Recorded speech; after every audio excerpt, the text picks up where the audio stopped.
Classes ആണ്. അപ്പൊ മക്കളെ നമുക്ക് പഠിക്കാൻ ഒരു അടിപൊളി ചാപ്റ്റർ ഉണ്ടല്ലേ, ടേബിൾസ് ആൻഡ് ഗ്രാഫ്സ്, പട്ടികകളും ചിത്രങ്ങളും എന്ന് പറയുന്ന ഒരു സൂപ്പർ ചാപ്റ്റർ നമുക്ക് പഠിക്കാനുണ്ടല്ലേ, പട്ടികകളും ചിത്രങ്ങളും. ആ ചാപ്റ്റർ എല്ലാ മക്കളും പഠിച്ചു തുടങ്ങിയ മക്കൾക്ക് അറിയാം, ഭയങ്കരമായിട്ടൊരു ഈസി ആയിട്ടുള്ള ഒരു ചാപ്റ്റർ ആണ്. എക്സാമിന് ഈ ചാപ്റ്ററിൽ എങ്ങനെയാ ചോദ്യങ്ങൾ വരാന്ന് ആരെങ്കിലും ആലോചിച്ചിട്ടുണ്ടോ? റെഡി? അപ്പൊ ഇന്ന് മിസ് പറയാൻ പോകുന്നത് ഈ ഒരു ചാപ്റ്ററിൽ നിന്ന് എക്സാമിന് എങ്ങനത്തെ ക്വസ്റ്റ്യൻസ് ആണ് വരിക എന്നുള്ളത് കാണിച്ചു തരാൻ വേണ്ടിയിട്ടാണ്. കാരണം ഈ ഒരൊറ്റ വീഡിയോ കൊണ്ട് ഈ കംപ്ലീറ്റ് ചാപ്റ്ററിൽ എങ്ങനെയാണോ ക്വസ്റ്റ്യൻ വരാൻ പോകുന്നത് അത് നമ്മൾ ഡിസ്കസ് ചെയ്യാൻ വേണ്ടി പോവാണ്. അപ്പൊ മക്കൾക്കൊക്കെ ക്രിക്കറ്റ് ഇഷ്ടമാണല്ലോ അല്ലെ, ക്രിക്കറ്റ് കളിക്കുന്നവരും അല്ലെ കളി കാണാൻ ഇഷ്ടമുള്ളവരൊക്കെ നമ്മുടെ കൂട്ടത്തിൽ ഉണ്ടാവും. അപ്പൊ ക്രിക്കറ്റിൽ നമുക്കറിയാം T20 ക്രിക്കറ്റുകളൊക്കെ നടക്കും അല്ലെ, 2020 ക്രിക്കറ്റ് മാച്ചുകളിലൊക്കെ 20 ഓവറുകളാണ് ഉണ്ടാവുക. അപ്പൊ നിങ്ങൾ ആലോചിച്ചിട്ടുണ്ടോ എന്താണ് ഓവർ എന്ന്? ഇപ്പൊ നിങ്ങൾ വിചാരിക്കും മിസ് ചെയ്തൊക്കെ ഞങ്ങൾക്ക് അറിയാത്ത ആരെങ്കിലും ഉണ്ടെങ്കിലും. ഒരു ഓവർ എന്ന് പറഞ്ഞാൽ 6 ബോളുകളാണ്. ഒരു ഓവർ എന്ന് പറഞ്ഞാൽ 6 ബോൾസ് ആണ്. അതായത് ഒരു ബൗളർ ഉണ്ടാവും, ആ ബൗളർ എന്ത് ചെയ്യും, 6 ബോൾസ് എറിയും. 6 പ്രാവശ്യം നമ്മളെ ഈ ബാറ്റ് ചെയ്യുന്ന ആൾക്ക് ബോൾസ് എറിഞ്ഞു കൊടുക്കും. അപ്പൊ ഒരു ഓവർ കംപ്ലീറ്റ് ആവും അല്ലെ. അപ്പൊ ഈ ഓരോ ഓവറിലും ഇയാൾ എന്ത് ചെയ്യും, റൺസുകൾ എടുക്കും. ഇങ്ങനെ ഓടിയിട്ട് എടുക്കും, 4 എടുക്കും, ചിലപ്പോൾ 6 അടിക്കും. അങ്ങനെയൊക്കെയാണ് ക്രിക്കറ്റ് കളി. അപ്പൊ ഇന്ന് മിസ് കാണിച്ചു തരാൻ പോകുന്ന എക്സാമിന് വരാൻ പോകുന്ന ഒരു ചോദ്യം എന്ന് പറഞ്ഞാൽ ഇതേപോലത്തെ ഒരു ഗ്രാഫ് നിങ്ങൾക്ക് തരും. ഈ ഗ്രാഫ് അല്ല, ഇതേപോലെ പല പല രൂപങ്ങളിലുള്ള ഗ്രാഫുകൾ നിങ്ങൾക്ക് തരും. എന്നിട്ട് ഈ ഗ്രാഫിനെ വെച്ച് കുറച്ച് ചോദ്യങ്ങൾ നിങ്ങളോട് ചോദിക്കും. അതിന്റെയൊക്കെ ഉത്തരം നിങ്ങൾ കണ്ടുപിടിക്കണം. അപ്പൊ നിങ്ങളായിരിക്കും മിസ് ഭയങ്കര ടാസ്ക് ആണ്, ഭയങ്കര ബുദ്ധിമുട്ടാണ് അല്ലേ, ഗ്രാഫുകൾ തരുന്നു, കണ്ടാൽ തന്നെ പേടിയാവുന്ന ഗ്രാഫ്, അതിലും കൂടാണ്ട് 5-6 ക്വസ്റ്റ്യൻസ് വേറെ മിസ്സേ പെട്ട്. ഒരിക്കലുമില്ല. കാരണം ഈ ഒരു ചാപ്റ്ററിൽ നിന്ന് വരുന്ന ചോദ്യങ്ങളൊക്കെ ഭയങ്കര ഈസി ആയിരിക്കും. ചോദ്യം കണ്ടാൽ നമ്മളൊന്ന് പേടിക്കുമെങ്കിലും ഉത്തരം പറയാൻ നിങ്ങൾ ഒരു പേടിയും വിചാരിക്കേണ്ട, കാരണം അത്ര സിമ്പിൾ ആണ്. പറഞ്ഞുതരാം. ഇവിടെ കാണിച്ചിരിക്കുന്നത് ഒരു ഗ്രാഫാണ് മക്കളെ. ഇതിനെയാണ് നമ്മൾ ഗ്രാഫ് എന്ന് പറയുന്നത്. ഈ ഗ്രാഫ് എന്ന് പറയുന്നത് ഇംഗ്ലണ്ടിന്റെയും ഇന്ത്യയുടെയും ഒരു മാച്ചിൽ കിട്ടിയ റൺസ് ആണ് കാണിക്കുന്നത്. ഇവിടെ നോക്കിയേ, ഈ പച്ച കളർ കാണുന്നുണ്ടോ നിങ്ങള്? ഈ പച്ച കളർ എന്ന് പറഞ്ഞാൽ ഇംഗ്ലണ്ട് നേടിയ റൺസുകളാണ്. ഇംഗ്ലണ്ട് ഓരോ ഓവറിലും നേടിയ റൺസുകളാണ് ഈ പച്ച കളറിൽ കാണിച്ചിരിക്കുന്നത്. നോക്കിയാലോ, ഇംഗ്ലണ്ട് ഫസ്റ്റ് ഓവറിൽ 13 റൺസ് നേടി. ഇംഗ്ലണ്ട് സെക്കൻഡ് ഓവറിൽ 9 റൺസുകൾ നേടി. ഇംഗ്ലണ്ട് തേർഡ് ഓവറിൽ 8 റൺസുകൾ നേടി. ഇതാണ് ഈ ഗ്രാഫ് കാണിക്കുന്നത്. ഇനി ഈ ഓറഞ്ച് കളറിൽ കാണുന്നത് എന്താണ്? ഇന്ത്യ സ്കോർ ചെയ്തിരിക്കുന്ന റൺസുകളാണ്. ഓരോ ഓവറിലും ഇന്ത്യ സ്കോർ ചെയ്തിരിക്കുന്ന റൺസുകളാണ് ഇവിടെ ഓറഞ്ച് കളറിൽ കാണിച്ചിരിക്കുന്നത്.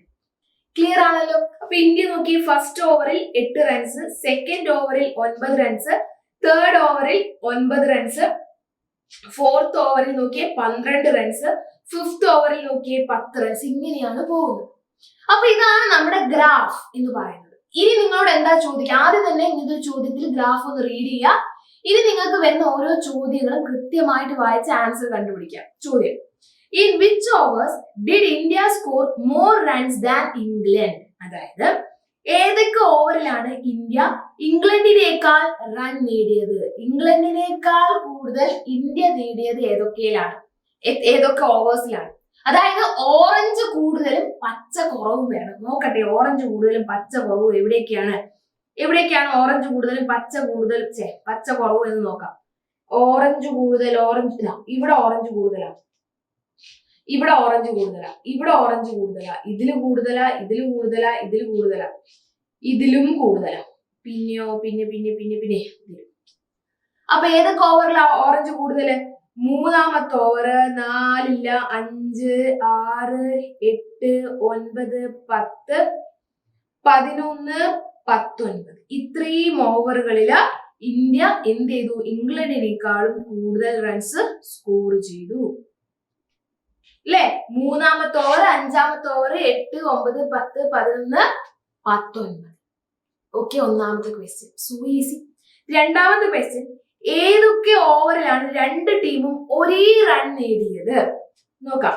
In which overs did both the team score the same number of runs? അപ്പൊ തന്നെ നിങ്ങൾ മനസ്സിൽ നിന്ന് ഉത്തരം പറയാൻ തുടങ്ങിയിട്ടുണ്ടാവും അല്ലെ?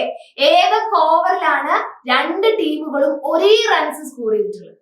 നോക്കിയേ, ഇവിടെ രണ്ടാമത്തെ ഓവറിൽ രണ്ടുപേരും ഒരേ റൺസ് ആണ് സ്കോർ ചെയ്തിട്ടുള്ളത്. രണ്ടാമത്തെ ഓവറിൽ രണ്ടുപേരും ഒരേ റൺസ്. പിന്നെയോ ഇതാ ഏഴാമത്തെ ഓവറിലും രണ്ടുപേരും ഒരേ റൺസ്. 12ാമത്തെ ഓവറിലും രണ്ടുപേരും ഒരേ റൺസ്. 14ലും 15ലും ഒരേ റൺസ്. അത്രയും അല്ലെ. അതായത് രണ്ടാമത്തെ ഓവറിലും ഏഴാമത്തെ ഓവറിലും 12ലും 14ലും 15ലും ഒരേ റൺസ് ആണ് അവർ സ്കോർ ചെയ്തിട്ടുള്ളത്. ഓക്കെ,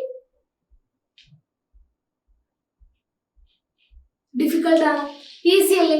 അപ്പോ രണ്ട് ടീമുകളും ഒരേ റൺ നേടിയത് ഏതൊക്കെ ഓവറിലാണെന്ന് ചോദിച്ചാൽ സിമ്പിൾ ആയിട്ട് നമ്മൾ കണ്ടുപിടിച്ചു.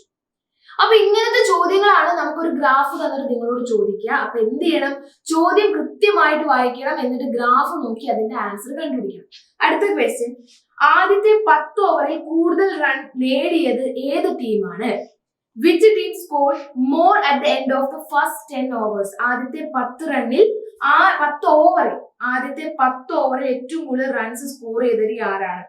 ഇവിടെ നോക്കുക, ആദ്യത്തെ 10 ഓവർ എന്ന് പറഞ്ഞാൽ ഇവിടെ മുതൽ ഇവിടം വരെ, ഇതാണ് ആദ്യത്തെ 10 ഓവർ എന്ന് പറഞ്ഞാൽ. ഓക്കെ, ഇതാണ് ആദ്യത്തെ 10 ഓവർ. ഇതിൻ്റെ ഉള്ളിൽ ആരാണ് കൂടുതൽ റൺസ് സ്കോർ ചെയ്തിരിക്കുന്നത് എന്നാണ് ചോദ്യം.